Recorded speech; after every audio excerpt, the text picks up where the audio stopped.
Through a Scottish Prism, the programme that is unapologetically pro-Scottish independence and anti-Westminster rule. Everything we say here is viewed through a Scottish prism. Brought to you by Barhead Boy. Hi folks, welcome back to Through a Scottish Prism. It's a midweek special. We haven't done one of them in a while, but we are, because we're getting closer and closer to the Holyrood election. And so we're going to have more and more of these midweek shows, and maybe even a couple, because we've got a lot of candidates now in the Alliance to Liberate Scotland who we're going to present to you so you can get to know them a wee bit before the election. And I'm delighted to see my three guests that we've invited tonight, which is Joe Smith, who will be standing for the Alliance to Liberate Scotland in Edinburgh, Eastern, Musselburgh and Trinent. Correct, Joe? Welcome. Thank you, Roddy. Yes, that's correct. It's a bit long-winded, that constituency. So, yeah, it's a pleasure to be here. Thanks very much. And we've got a lot to talk about in the next, 6 weeks. So. And correct. And Joe will also be on the Edinburgh list, of course.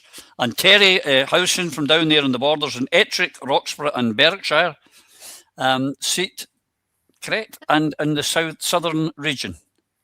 That's me indeed. I'm a Ouija through and through, but I'm lost down here in the borders. Good. All the best people are Ouijas, Terry. All the best people are Ouijas. And down there in Ayrshire, we have in the Kilmarnock and Irvine Valley, Garry McClay. Gary, welcome. Hi, Rory. Thanks for having me on. Good. And you'll be standing in the south list as well, I think. Yeah, Kilmarnock and Irvine Valley, down the scheme. Yeah, right, there you go. So if I could start with you, Joe. You were an ALBA member who's come to Alliance to Liberate Scotland. You know, apart from the obvious, what made you decide that Alliance to Liberate Scotland was the place for you to go? As a phone ring. Yeah. Well, it was an independence party for me, Rod. That's the first thing. I'd been aware of the Alliance for a while. Initially, when I left ALBA, I was kind of like most ALBAnites, we were a little bit down and saying, oh, well, you know, we've done all this work over 6-7 years. And the impetus for me to join Alliance actually came from Alacu, because they had worked so hard over the last 18 months in the campaign across Edinburgh. And I was like really down, and they were the ones that encouraged me to say, look, Joe, we've got to go for this, you know, and the Alliance is probably the best fit for you in terms of pushing for independence. So it didn't take much for me to write an email to Alliance the following day, and of course then from there I'm here tonight. Yeah, and we're delighted to have you. But what was it made you want to stand in the first place, Joe? You know, as put your head above the parapet, because that takes courage to do that for any party. Is this for Alliance, or are you talking about previously? I'm just talking in general. What made you? I mean, when did Joe waking up one morning and go, I think I'm going to run for office. I'm going to stand in Holyrood. What was your motivation to that? It was primarily because of the council elections. So I sat in the council elections in 2022, and Edinburgh is a bit of a mess, shall we say, in terms of the way that the priorities that the council are picking up and trying to resolve or deliver an Edinburgh city that the public would be proud of. We've had roads dug up, we've had bike lanes put in where we don't want bike lanes, we've got dangerous pavements. So I want to get into the council to challenge all this and try and revert it, or get some more changes or some more legislation that removes the danger that other roads, especially where I'm living at the moment, which is Leith Walk, you've got dangerous pavements, and you every day you can see the travesty of the roads in terms of people trying to just safely walk up and down the street, and you've got bikes heading down a pavement at 35 miles an hour. So that was one of the major issues I was wanting to go into the Edinburgh Council to focus on, to see if we can change all that. But now you're standing in one policy only, independence, nothing else. Yeah, but I've always been behind independence. I've been in independence form since 2014. When the referendum kicked in. So I was SNP at that time, and there's an SNP activist in the Bathgate West Lothian area, right up to the referendum date. Yeah. And because my daughter got involved, she was one of the first 16-year-olds to get involved in the vote. So she jumped on the bandwagon as well. And in Bathgate, she ended up winning the big high school debate with a yes-no in Bathgate, but she was well chuffed about it. But sadly, we know what happened on the day and then on the night, and she was emotionally upset on that night when we lost the vote. She phoned me about it and crying down the phone, and I joined her, in fact. And I said to her that night, listen, I'll make sure in my lifetime you will get independence, and that's been the case ever since. Well done, well, sir. And Terry, your good self, you've been campaigning for independence for a while. What brought you into Alliance to Liberate Scotland? It started, I'd left the SNP, I'd got completely scunnered with them, like a lot of people did. And I was sort of homeless for a while, and then ALBA was started, and Alex Salmond was one of my heroes, will always be one of my heroes. And I joined ALBA immediately, and the very first conference I ever went to was the most exciting and thrilling thing ever. It was a conference that was filled to the gunnels with people, all of them positive and looking and really moving towards the idea of independence. And every conference after that was like that until Alex died suddenly. And I was devastated. I know that many people were. I was utterly devastated, and I sort of lost hope in all sorts of things. But ALBA carried on, and it started to pick up again. And I thought, right, okay, I can't let it down. I've got to carry on in Alex's memory, if nothing else. So I did.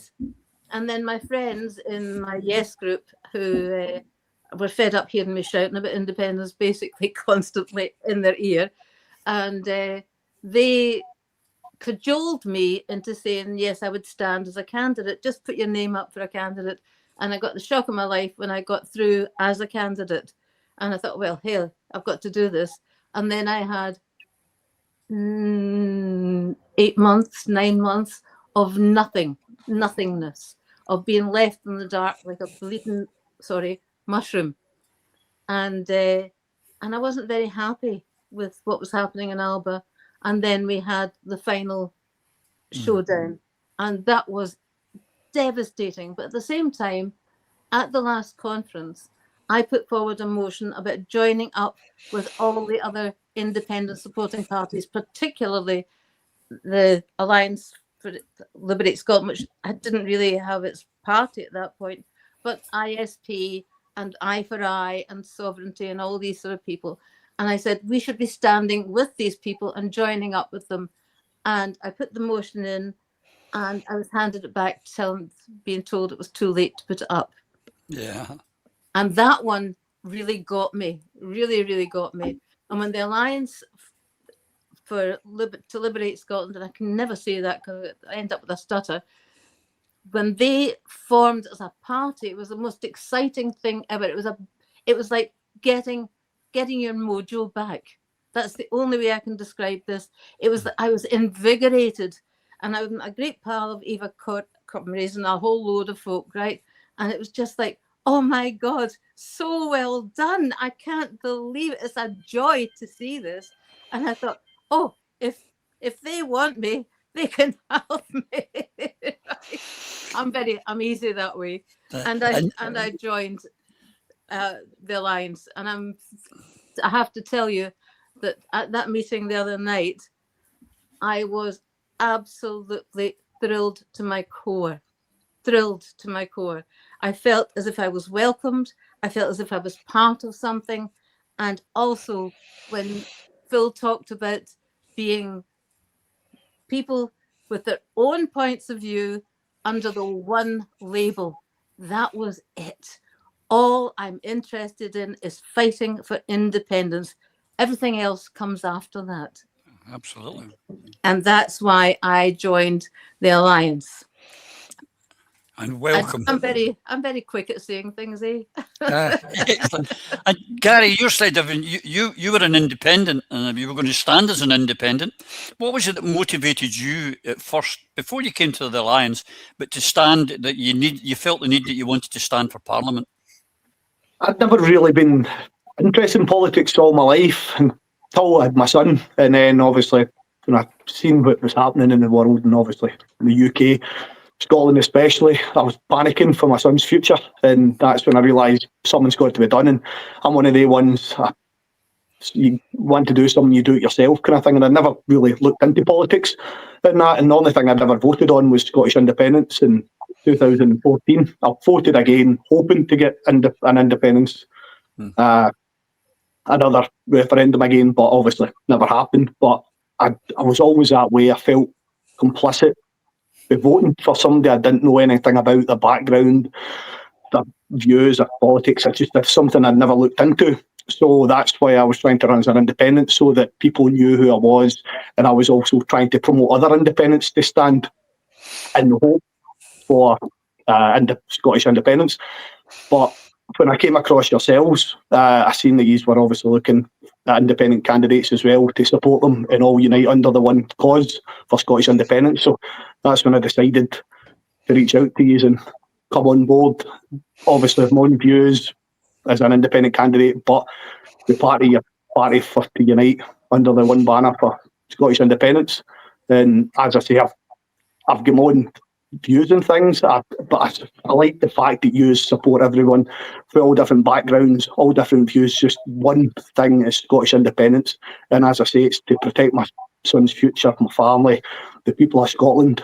And I just think something needs to get done now. And I think we've got 7 weeks to this election, and as I say, I was leaving everything until the last minute. I knew I get my papers in because I'm new to the political thing, and I've been doing my due diligence into everything, all the different parties and that's where I came across yourselves, and just thought it'd be great to be part of it. And as I say, be part of the cause for independence. And you attended your first sort of Alliance to Liberate Scotland meeting this week. How did you find that? Did you feel people welcoming it? Did you feel among kindred spirit? Yeah, I did so. Yeah, I was quite shocked at the amount of people that were on the call. It was very, very welcoming. Everybody was very open, transparent. Everybody was a good laugh. People were putting their opinions across, and yeah, it looked very positive. And I'm just glad to be part of it. And as I say, hopefully we can all work together and bring more people on board and get the word out there, and hopefully get a win at the election and get the cause for independence back on track. Absolutely.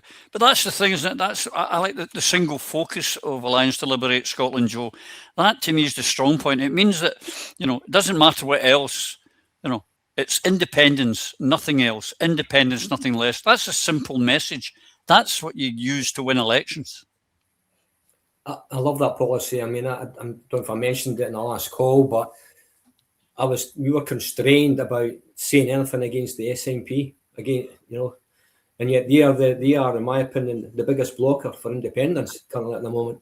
And we were constrained with saying anything, especially when we're going on the list vote.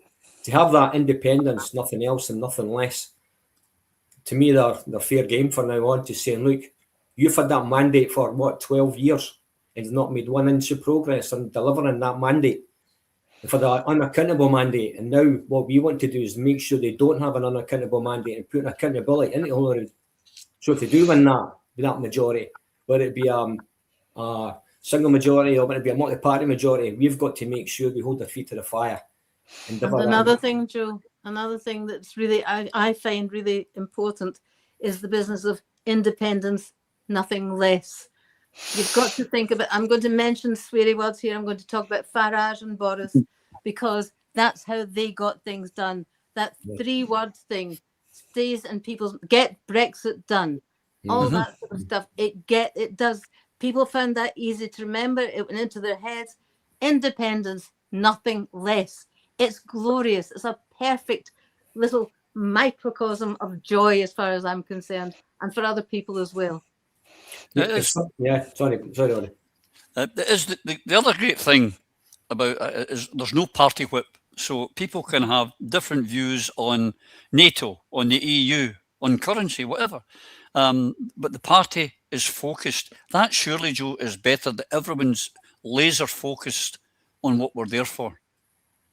Yeah, there's only one discussion at the table when you're at campaigning at stalls or knocking on doors, and you get asked the questions about, well, what are you going to do about the pensions? What are you going to do about currency? What are you going to be doing about this, that, and the next? And you're saying, I'm not here for one thing. I'm here to give you an independent country. So if you want to talk about that, let's have some words, and that's it. And that gives you the freedom to do that. Do that at the campaigns, do that on the doors. That's where you want to be, just argue on that one policy. And that's what everybody wants. But they keep mixing the waters about all the other policies they want to deliver for Scotland. But that's surely, there's one thing that I've noticed, Terry, over the last year 2 years, all the opinion polls that are coming out are showing that there's still a majority in Scotland for independence. And that's without campaigning. There's been no campaigning since 2014. But the gap between the SNP vote and the independence vote is about 20-25%. So our biggest problem as independentistas is that 25%, a quarter of all the people in Scotland that support independence, are sitting at home. They don't feel confident enough in the SNP or anyone else. That's why it's important that we try and give them a vehicle that those real hardcore independentistas can get behind. We need to give them the ability to hope again, the ability to see that it's possible, that they can grab it, that it's theirs. We need to give them a wee jildy on to get there, because that's where the essence lies. And in independence, nothing else. We're making the path clear. It's like having a referendum every time they vote for an alliance member. Correct. That's exactly what it's like. And every time that we do stand, or the alliance stands, it will be like a referendum each time. Mm-hmm. And next time, if not this time, it'll happen. It'll happen in my lifetime. And that's the first time I've felt that in years. Well, I'm enjoying your enthusiasm for that. That's got me happy. But it's the most important thing for this independence, Gary. It's for the people who need it most, are the same people I was saying to Terry there, who are sitting at home and thinking they're all the same. I give up. They tell you one thing and they mean another. And the SNP have done the same. You know, they went off on a tangent. We know about it. We'll not get down that road. But that's why it's got to be important to be laser focused and never mind who you like, who you don't like, what single policy you don't like or whatever. It's important to keep focused, because that's what the people need. Never mind anything else. It's the people who need it most, who've been left behind, who will benefit the most from independence. And that's what was frustrating me with politics, watching SNP in power for all the years and not pushing. One of the things when I was looking into Scottish independence and getting into politics was obviously a history and some of the acts have been in place. And obviously one of the ones I came across was the Claim of Right 1689. And with that treaty and stuff, they've got the Bill of Rights down in England, just in case anybody didn't know, because I didn't know before I started looking into it a while back. But they've got the Bill of Rights 1689, which gives the monarchy and government sovereignty over the people. England, we, with the Claim of Right, have sovereignty over the monarchy and the government in Scotland, and it's a thing we need to push. Popular sovereignty is one of the most important things for Scotland. And as I say, the only reason we've got hands tied now with Westminster, we need independence to be able to bring, as Joe was saying, a lot of these other policies, folk asking about our policies now, we can't do anything until we get independence. And as I say, that's when we have the power as people to be able to put things in place. And as I say, I'm just a voice for the people. And that's what politicians are. And as I say, for a while it's been getting lost and too much power in the hands of Westminster. And it's frustrating for a boy that's never really, as I say, had any interest in politics, just trusting that people knew what they were doing. And it's looking up to these people when I was younger, thinking things were getting done in our best interest and seeing the state their country's getting because of it. So that's, again, one of the reasons I thought I would stand, just to make people aware of the problems. And as I say, with things like popular sovereignty and stuff, we need to all unite and get together for the one cause, independence. Okay. And what sets all of the Alliance to Liberate Scotland candidates are separate, Joe, is that I go back to this having no party whip. They're going to be answerable. You guys, if you're elected, you're answerable to your constituents, not to a party whip's office. That is important. Yeah, definitely. It's certainly a different tack from my thinking, because it's kind of an area I wasn't thinking about when I was on the list vote, and list vote only. Certainly, I've got to do my homework in terms of the length and breadth of my constituency from the down Leith, well, not Leith, but part of Nidri and a little bit of Leith, but the west of Nidri, all the way out to Tranent. That's a large area. So I need to familiarise myself, obviously, with Tranent and Musselburgh and see what their local issues are. We've got general local issues across the whole of the city that I'm quite focused on, but there's probably other ones local to Musselburgh and Tranent I'm not wary of. But yeah, it gives me freedom to focus on independence and at the same time have negotiations and contacts with all the constituents across that wide area. There'll be a wide diverse issues definitely going to be raised. So it's going to be a bit of a challenge, actually, when I think about it. Because you're at that end of the constituency where you have the greatest thing Edinburgh's got, which is the road to Glasgow, which is the greatest thing you've got. You just can't help ourselves, can we, Terry? When we talk about it, we just can't help ourselves. As Ouija's, what we like. But isn't that, you know, I agree as well, Terry, that's a great thing that you're answerable and you will be answerable to your constituents, not to your party bosses. As far as I'm concerned, that's the greatest, apart from just being independence, right? That's the greatest thing that we have, is the lack of a party whip. We are answerable to ourselves. We have to be truthful with ourselves. These are really important things as far as I'm concerned. I mean, for example, right, I'm going to try and do this without naming names. We have a Tory MP here, right, who was an amazing councillor, did amazing work for all the people around here. And then he went to Westminster. And since then, what he has agreed with and voted with has been deplorable. It has been that way. Everything that he's agreed with and stood up for is something that goes against every grain that I have. And yet I'm still told by folk, he did really good things for us, etc., etc. He couldn't be truthful to himself because he had to be truthful to somebody higher up. What's higher up in our book is independence. Once we're there, then everything can be changed, and we do it with truth. That's one of my big things. I can't go over the fact that the Senate has made it, if you tell a lie, you're out. How good is that? That's the very first thing I'll be campaigning for. Stop bloody lying to us and let us get on with it. Our job, truthfully, is to get us to independence, is it not? Absolutely. Independence, nothing less. Independence, nothing else. Less. Absolutely. But this is the thing, Gary, at the moment, it's my opinion, I don't know if you agree or not, I don't think the union's ever been weaker. It's been taken, it's been taken hit after hit after hit. We've got, I mean, they keep saying that every prime minister we get say, well, this is the worst one we've ever had. But it was the one before it was the worst one we'd ever had, before. But now that there's these, of course, we've got the Reform Party, Restore Party, you've got all these new, the Your Party, they're all coming in. We don't think Your Party are going to be standing in Holyrood. But these union votes, there's a ceiling in Scotland for a union vote. So all they're doing is shifting those votes around. Our votes on the other side, we've got to get, I go back to that 20%, and to instill in the people that there is hope, because the union has never been weaker. I thought the union let us down even before 2014. I thought it was a definite we're going to get independence, but after that, the amount of lies and everything that we've seen since, how anybody's supporting the union from Scotland, even, as I say, Westminster's even letting English people down. One of the things I'm going to make clear is I'm not against English. I'm no wanting independence because I hate English. The opposite. Opposite. I've nothing bad to say about English people. It's the establishment itself, Westminster, even Holyrood. And as I say, we need change, and the only way to get it is by getting independence. Same with England, getting them to fight for their popular sovereignty, get them to get independence. Wales, Ireland, we all need to work together and to be able to protect all our identities and our culture going forward.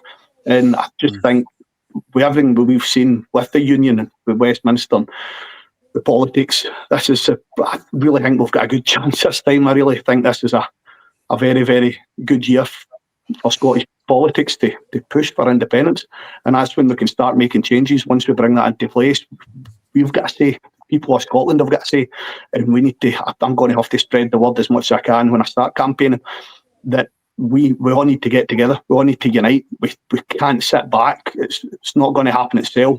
If you want a better future, with everything, with our NHS, with our legal system, everything, we need independence to be able to strip it back and start again. The things that are broken, we strip them back, fix them. Things that are working, we work on them, build the economy, build infrastructure. I really think Scotland's got a good hope for the future if we all unite and get together. Now, unity is very important, Joe. What is it you think in your seat in Edinburgh? What do you think will enthuse the voters the most?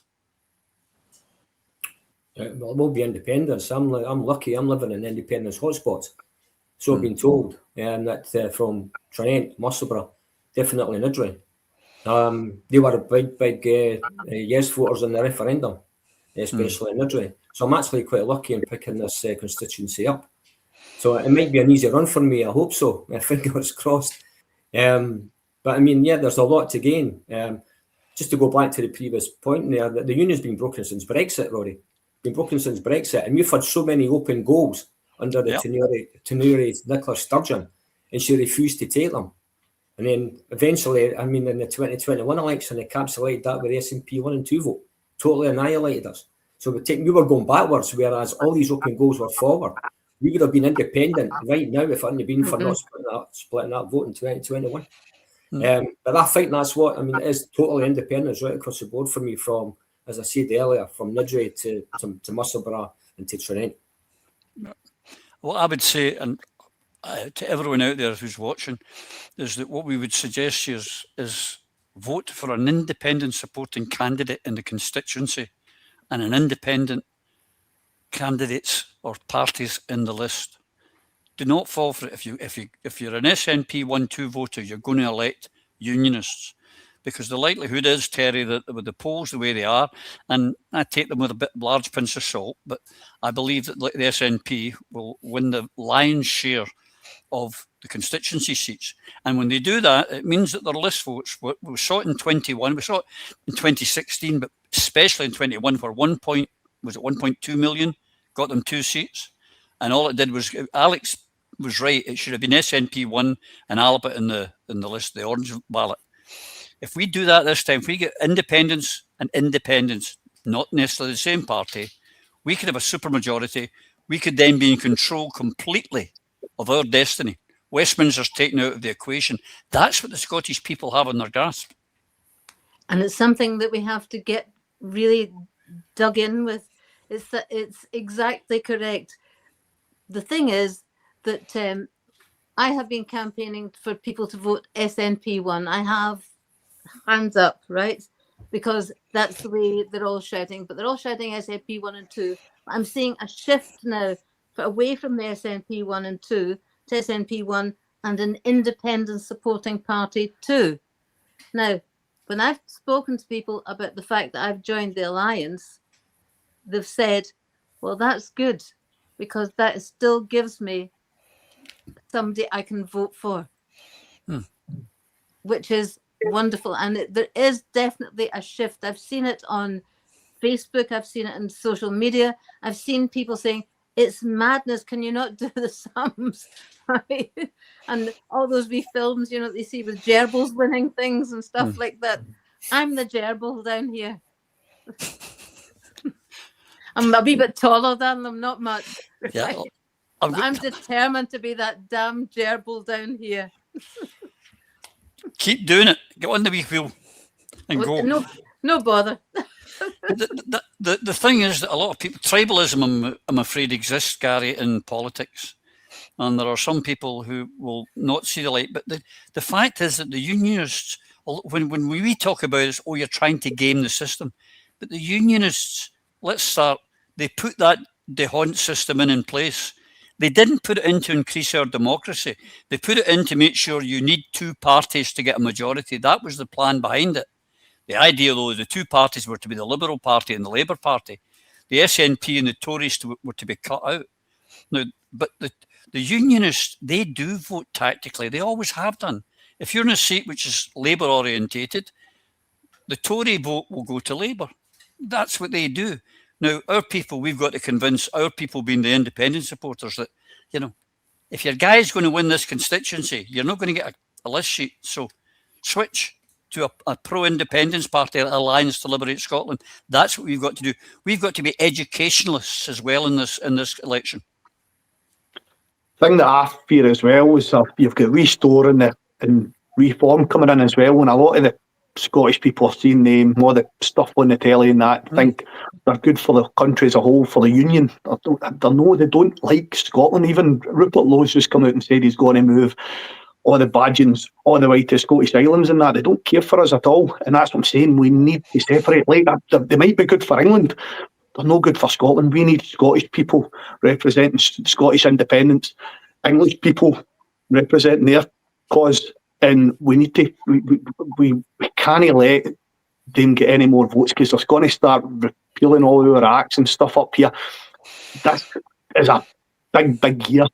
And again, one of the reasons I've got involved this year is because I really have a good feeling with everything that's going on, that we've got a chance to change things. And if we don't grab it, we need to grab it and run with it now. And as I say, for all different background and audiences, my worry is I feel complacent because I was one of the people that never knew about all the votes and stuff like that. I would have just turned up and clicked SNP and stuff. And not that long ago, if I've looked into it, I've started seeing like the list voting stuff to see, obviously, SNP won, put another independent, your second vote. But we need to make everybody aware of that, and it's getting the word out there to everybody that's coming in from my background and people from around my area that's never really been into politics like me. That's the people we need to try and hit, the people Absolutely. the people that don't know politics that much. And as I say, I feel a bit complicit with everything because I never ever looked into it. I never, any political coming up, I just, swipe. But it's more important than ever, especially if you're a family person as well. This is the next generation, and that we're fighting for now, generations to come in Scotland. And as I say, if the Union parties get in, they're going to start repealing. They're wanting to shut our government down up here. Mm-hmm. We're not going to be saying anything. We're going to be left with all the scraps, and folk are going to be waving flags for us soon if we don't watch out. We need to all stand together and get the votes in. As I say, independents 1, 2, keep them separate. Stop the Union parties coming in. And I'd really think we've got a good hope this time for that happening. We just need to get the word out there. And I think Alliance to Liberate Scotland is a great cause for this, especially with the independents of the different parties. If we can just unite them all under one banner, we really do think we've got a chance. So. Here. We're talking about all the by-elections recently, Joe. You've seen them, we had, 9, 10, 12 by-elections in Scotland in the last 12 months, council. And they've all been like 20%, 25% turnouts. The apathy party's been winning hands down. And that's those people, as I say, we talked about it earlier, I think it was Terry that mentioned it, we need to give hope. And that's got to be surely one of the things that the Alliance to Liberate Scotland, yes, it's only one part, but you've got to give them that hope that there is a better future if we become independent. Yeah, there's a better future than being a pariah in the North Korea, Europe, if Farage gets in. That's for sure. Because that's what's going to happen. If he gets in there in the UK under reform, he's got no get out for getting back to the EU or resolving. He wants to get it to resolve the immigration crisis. He caused it. He caused it with Brexit, removing the Dublin regulation, which removed that ability to process illegal immigrants properly. So he wants to try and fix it, but he'll never get back in the EU. He'll never get back in it. He'll go for EFTA because they won't have him in there. So he's only got one option, and that's to take it to the ECHR. As soon as he does that, we become a pariah in North Korea, Europe, and a laughing stock internationally. That's what we've got to convince Scotland, because there's been this recent, things happening in Glasgow and Edinburgh with immigrants and whatnot, supposedly causing trouble, but they're not. They haven't been doing that. But you're getting the flags out. You're getting all the Union Jacks and everything else, and blaming immigration. The immigration issue is Scotland doesn't have an immigration problem. We have an England problem. They're all being shipped up. They're all being moved up here because housing policy and processing immigrants is a reserve matter. So it's not just us. It's Wales. It's Northern England, and it's Northern Ireland. They're all getting the same problem. The only way we can resolve that is becoming independent, because then we can apply to EFTA directly, and then that allows us to go and get the Dublin regulation back and restore the control that we had when we were in the EU.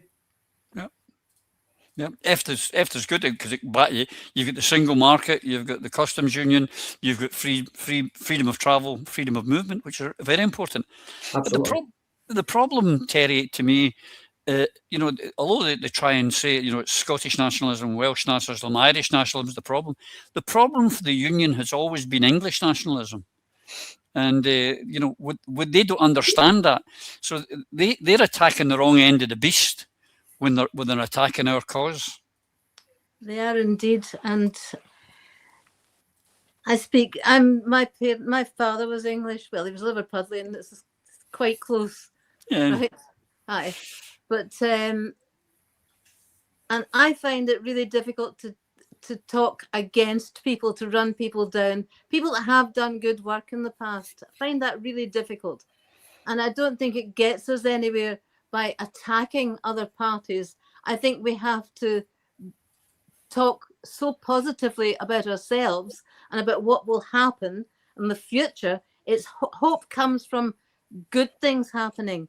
And if you don't know if you're just getting, this is a bad thing, this is a bad thing, this is a bad thing, then you retreat further into your shell, I think, in my opinion. I know I do. I don't like being attacked. I'll stand up for myself, but most people don't. They retreat into a corner. But when you're attacking their party, they hate you for doing it. So we can't have people hating us. We have to have people saying, they're good guys. Those are good guys. We have to vote for them. And what is it they're offering us? They're offering us independence. But with independence, what do we get? We got all these things, these amazing things. We have great policies to put forward. And because there's so many of us with different ideas, we become a social democratic party with giving everybody a voice. So I think that we have to push every positive aspect that we can forward and forget about attacking all the... I know I called Farage a bad word. Well, I didn't. I said he was a bad word, which is similar, right? But I know I did that. But that's my personal opinion, right? Exactly. It's just my personal opinion. I don't like the man. I hate that Boris person too. But there's lots of people I don't like. But I don't attack them anymore. I used to. But I don't think it does us any good. Really don't think it does us any good. We push the positive. If we don't push the positive, who's going to pick up? Who's going to want us? We're all scunnered. We're scunnered. We've been scunnered since 2014. We've watched the membership of our Yes group go from having, we could have 100 people at a meeting. And we're lucky if I've got 5 or 6 that turn up. In fact, I've got an AGM tomorrow night. I'm so looking forward to the crowds that are going to be there. 4 of us and the man with the milk. There's, it's, I'm watching scunnerization in process. I'm watching people saying, oh, I can't be bothered. I don't want to do this anymore. I'm fed up with it. In fact, folk were saying to me, why are you going on with this, Terry? Alba has folded and you're going to another party. And I said, I have been fighting for independence for 55 years. I've only got another 7 weeks to go. And then if I don't get anywhere, well, at last I can say, that's it. I've done everything that I can. And until I can say that, then I'm going to fight. And I'm going to fight every day and the best bit is my birthday is the 6th of May. So on the 7th, I expect everybody I know to go out and vote for me as a gift. Happy birthday, Terry. There you go, head. Absolutely. Well, I retired here in 2015. I made up my mind on the 19th of September 2014 when I had the choice of staying in Barhead or going to Barcelona. It was a hard decision, very hard. But I decided, well, it's in the bag now. It's in the bag. We'll be all right. 56 MPs, piece of cake. And it was when I got here, I went, wait a minute, it's not going right. Because one of the things I'm really acutely aware of, Gary, is this devolution, because it's power retained, isn't it? You can only take it so far, and I would suggest that the Alex Salmond government of 2007 to 2014 took it as far as you could actually take devolution to make any difference. Maybe a couple of more things you could do that would take it, but really it's at the maximum of its limits. If the people want to improve, you can't make radical change while you're in the union. We need independence to get our hands on the levers of all the economic levers and all the forms of government that we can then address the problems that are ours, not the problems that are in the south of England or in the Midlands or anywhere else, our problems in Scotland, which are unique to us. We need independence. That devolution has hit its maximum. Yeah, they're going to put hurdles up everywhere for us. We're going to struggle with everything if we don't get away. It's thing after thing. I seen they leaked a memo as well that they're not even bothered about the spending and that. They're doing that much in plain sight. Nobody's getting held accountable. They're lying to us constant. A thing I spoke to you before about, Rory, I was trying to push for a recall petition, an amendment, for obviously anybody that's lying or no representing your cause for your constituency, and that you can call a 10% constituency vote and call a by-election. But it seems to be, it's not really getting much traction. They're always pushing back on it. But I just don't think these people should be in power for 4 years, lying to us, getting caught out, getting caught in scandals and that. And as I say, we're left picking up the pieces and nobody's getting held accountable. And they're just going to keep putting hurdle after hurdle in because they're getting away with it. And with the devolution in that, we've not got the powers to do anything. Without independence, we'll just not get anything. We can't get our policies put in place in that. We'll fight to represent our constituency, but we're going to keep getting pushed back with Westminster at every cost. Even for Holyrood, they've got to answer to them, and as that as well. We need independence to have our own voices. We can make our own policies. It's a no-brainer in my opinion. And as I say, I'm going to keep fighting for it and keep up the fight until we get somewhere. And I really hope we can this time. We'd actually hoped when devolution came, we were meant to be getting all sorts of new politics, Joe. We haven't. It's still the same bear pit type stuff. No matter what the SNP could find a cure for cancer tomorrow and the unionist parties would vote against it. The Tories could find a cure for cancer and the SNP would vote against it. It's just the way that tribalism is in the Parliament. And they don't like accountability and they don't want to be corrected or pulled up. One of the things I have a problem with is that the majority, if you go into that chamber, the majority of them now left school, went to university, became an intern for an MP or an MSP, and then they were given either a safe council seat or they were straight in to Holyrood with no life experience. Now you are bringing some life experience. If you like to tell our viewers, some of the life experience that you're bringing, because when these people, when I say I'm skint, and in my life, anytime when I said I meant I was skint, I didn't mean I'll have to, dissolve some of my investments in the Caribbean. They don't have any life experience. What sort of things from your life experience do you think you can bring to the Parliament? I'm not going to give any secrets away here for anybody might be watching that knows me. I mean, I've been quite fortunate. I mean, when I qualified in IT as a software engineer, I stepped into a job in a financial company, Standard Life, which is a robust, popular. It was one of the biggest companies in Edinburgh in terms of its staff. It had 22,000 people working for it from the city. And it bought me and it bought my career where I was able to diversify, go contracting and go work other places in other countries doing the same job, especially during when the Millennium Bug came out and there was a lot of people who were required to work on the Millennium Bug. So I've been quite fortunate in that area.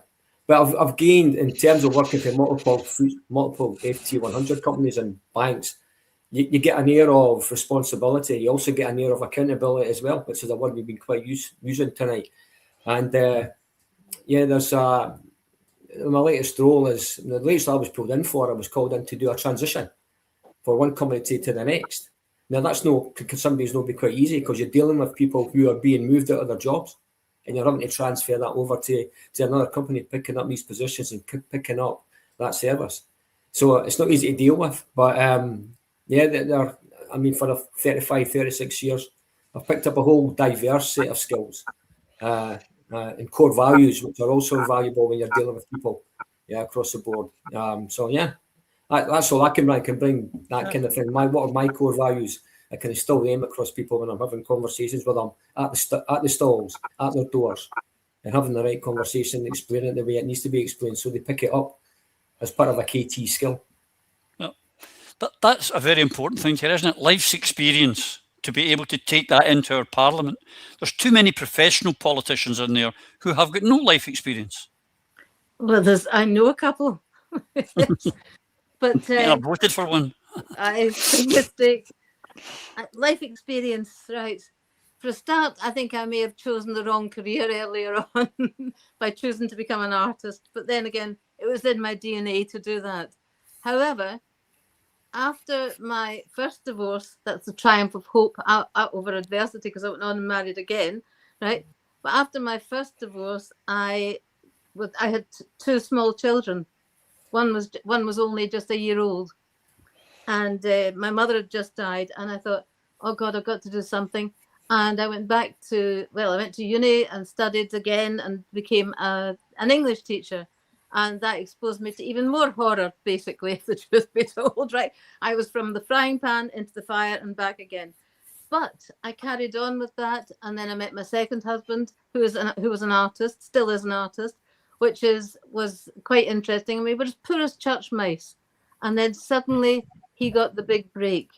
And it was incredible. We lived the high life. We mixed with all these very famous people and had great chums and all that stuff.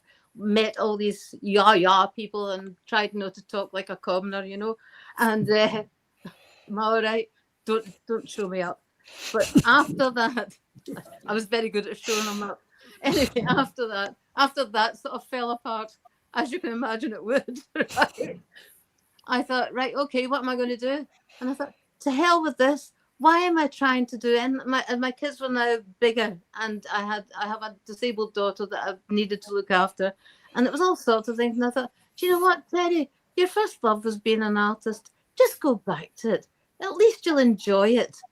And so now I'm still shouting about politics, painting. I've got my own gallery. Things are a lot better.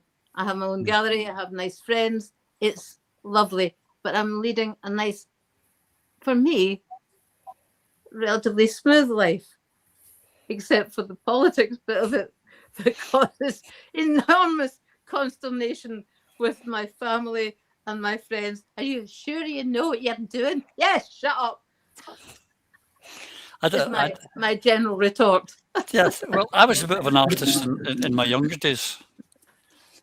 Yeah, a piss artist. But yes, I guess that was something. I got a bit wider as I got older. Tried my best. I can't do that, Roddy. No, neither can I now. I have several emotions I go through. First of all, I think I'm the funniest person in the room. Then I think that I've got the right attitude about everything. Then I'm a Ouija outside you for a square go now.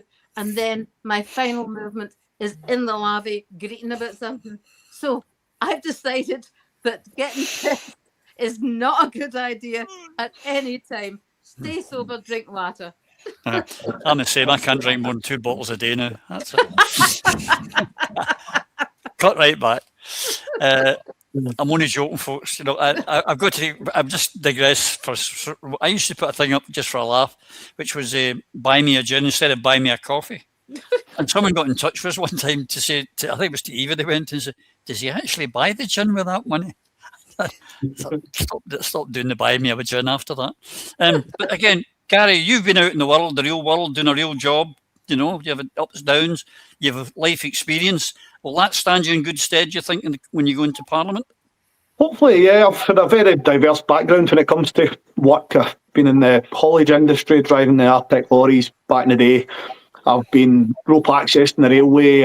And now I've got 4 trades. I'm a gas engineer, electrician, plumber, and tiler, working self-employed, and also I've been a single father for 5.5 years, so trying to work about. So I've seen the struggles in all the different industries and being a father and trying to work a business and that. So yeah, hopefully with everything that I've been through myself and I've witnessed and all the stories I've heard from other workers and stuff that I've had the pleasure to work aside, or the struggles that they've been coming across in that, I'm hoping to be able to come in and hopefully use that to solve some of the problems, and hopefully can I relate with some of the people that are coming from where I'm coming from and looking for change going forward. But yeah, I've missed out a lot of things. I think I've maybe, people have been saying recently, I've got ADHD, the amount of things I've turned my hand to. I used to work in Spain years ago, doing all different types. I used to live and work over there. My sister, that's where she's staying at the moment. As I say, I've done the taxis. I've dabbled a wee bit in acting, working that, compete in the Highland Games, and play football, golf. So I'm very diverse, and as I say, I'm hoping to bring that to the table, to relate with people from different backgrounds and different audiences, and that to show them it's somebody for their background that's representing them, and hopefully we can make change. Do you not hold some record for throwing the haggis? I do so, yeah. I'm a world champion at haggis hurling at the Highland Games. There you go, Oh, really? See, folks, You can have a haggis hurler, a comedian artist, or a good electrical engineer, or you can go for one of those cardboard cut-out robots that will vote the way their whips tell them, or you can get people who are going to fight every minute of every day for independence, nothing else, independence, nothing less. Terry, Gary, Joe, thank you so much for joining me tonight. Ladies and gentlemen, I hope you've enjoyed meeting 3 of the candidates for Liberate, Alliance to Liberate Scotland. There'll be more coming on every show now. We'll be doing 2 shows at least a week, and we get nearer to the election, we'll have even more. But until we see you again, you and yours, please take care. Thanks a lot. Thanks for having me. Thank you. Through a Scottish Prism, the programme that is unapologetically pro-Scottish independence and anti-Westminster rule. Everything we say here is viewed through a Scottish prism. Brought to you by Barhead Boy.